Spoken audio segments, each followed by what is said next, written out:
So guys मी actually म्हणजे मीडियाच्या पलीकडे वारी कशी असते हे दाखवण्याचा प्रयत्न करते, कारण मी वारीला चालली आहे स्वतः. आणि जर कुणाला जायचं असेल तर दे सपोज टू नो दॅट. तर कसं असतं ना, म्हणजे आपल्याला वारी येईपर्यंत वेट करावं लागतं. आणि आमचा हा प्रवास खूप लांबचा होता. लोणीकन ते यवत हा एक मोठा पट्टा होता जो चालायचा होता. सो आम्ही लोणीकनमधने निघालो. वेट केला आमच्या नंबरचा, कारण काहीतरी 1 to 500पर्यंत नंबर असतात.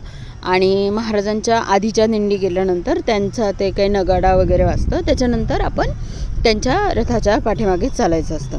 मग दुपारी आम्ही असं जेवलो वगैरे. खूप लांबचा पट्टा आम्ही चाललेलो होतो. So we were completely tired.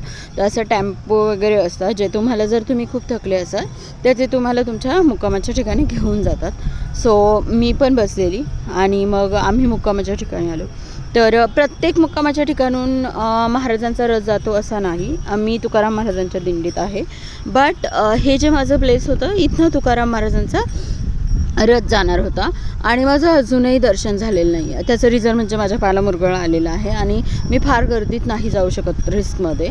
आणि मग मी ठरवलं की चला आता इथे फार जास्त काही गर्दी नसेल, कारण की आम्ही तर जिथे थांबलो होतो है ना, त्याच्या रोडवरनं जस्ट आलेले असं पर्टिक्युलर गाव वगैरे ते नव्हतं. सो आम्ही असं हे केलेलं आणि इतकी भयंकर गर्दी म्हणजे इतकी भयंकर गर्दी. इवन छोट्या छोट्या प्लेसलासुद्धा इतकी भयंकर गर्दी आहे की म्हणजे मला लिटरली आमच्या वारीतल्या लोकांनी हाताला धरून बाहेर ओढून काढलं. इतकं हार्ड असतं ना पालखीचं दर्शन घेणं. तर आम्ही जे वारकरी राहतो ते आम्ही काय करतो माहिती आहे, आम्ही सकाळी लवकर उठतो आणि जिथे पण ज्या पण एरियात थांबली असेल ना, 2-3 किलोमीटर जवळ असते, तर आम्ही त्या एरियामध्ये जाऊन दर्शन घेऊन येतो.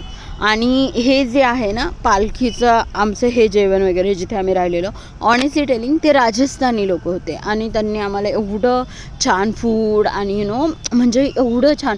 त्यांचं असं ग्रेनाईट मार्बलचं खूप मोठं शॉप होतं, तो ओपन करून दिलेलं, फोन चार्जिंग अँड ऑल, झोपण्यासाठी वगैरे. सो दे वर अमेझिंग पीपल. मोस्टली चांगलीच लोकं मिळतात, कारण आमचं लोणीकनचं पण खूप छान होतं आणि सपोर्टिंग लोक असतात. त्यांनी खूप सारे आयटम वगैरे बनवलेले. We enjoy it.